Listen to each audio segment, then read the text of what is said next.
Every encryption cipher is attempting to do one basic function. They're trying to assure you that confidentiality exists in the data they've encrypted. But no encryption cipher is truly unbreakable. Given enough time and computer processing power, any encryption can be defeated, including AES, DES, and many others. Eventually.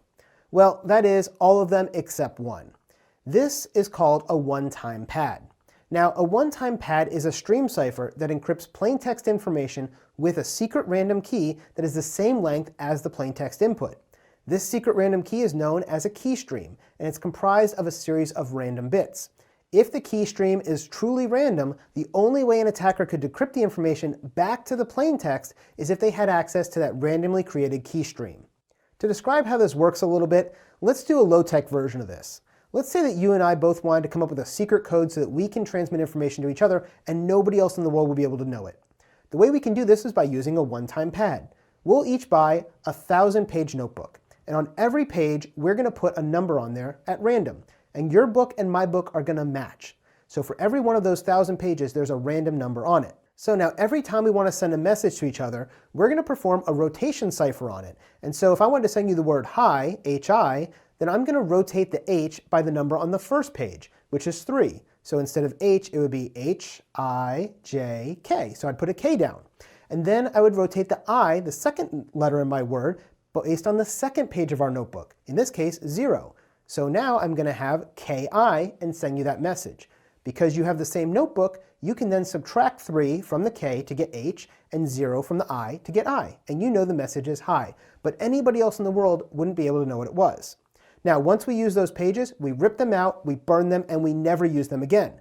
Because this is truly a random key string, and no one will be able to decrypt our messages if they don't have that random number string written down like we do. The reason is, there was no real mathematical formula or pattern to determine here. If I use the same number for the entire message, we can use cryptanalysis and figure out that all of the letters were moved by 5 or 10 or 13, but by changing every single number, or in the data stream, every single bit, there's no pattern. So they're only going to be able to decode that message if they're able to get a copy of our one-time-use pads. Now, there is one problem with a one-time pad though, and it's that there is no such thing as a truly random sequence of numbers if those numbers are created by a computer. Computers aren't random. They're based on math and algorithms, and so computers can't simply create purely random numbers. Instead, they try to simulate it using algorithms, and they try to create what's known as a pseudo-random number generator, or PRNG. This is an algorithm that spits out what looks to you and me like random numbers, but to other computers, they can figure out what the initial seed was, and then that takes away the randomness. These numbers are used for a variety of purposes, including encryption, as well as game development and other things that you might need a random number for. For example, you may wish to have images uploaded by your users and assign a random file name made out of a series of numbers. In truth, though, the numbers aren't purely random because computers create them based on mathematical functions.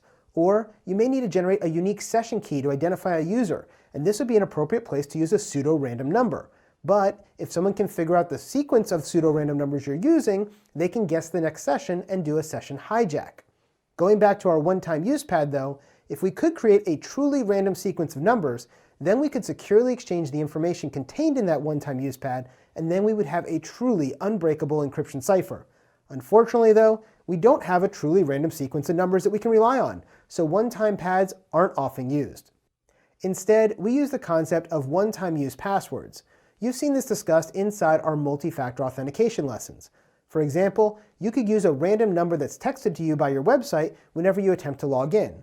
Or you might have an RSA secure token that displays pseudo-random numbers that you use to prove you have possession of that token as your second factor of authentication.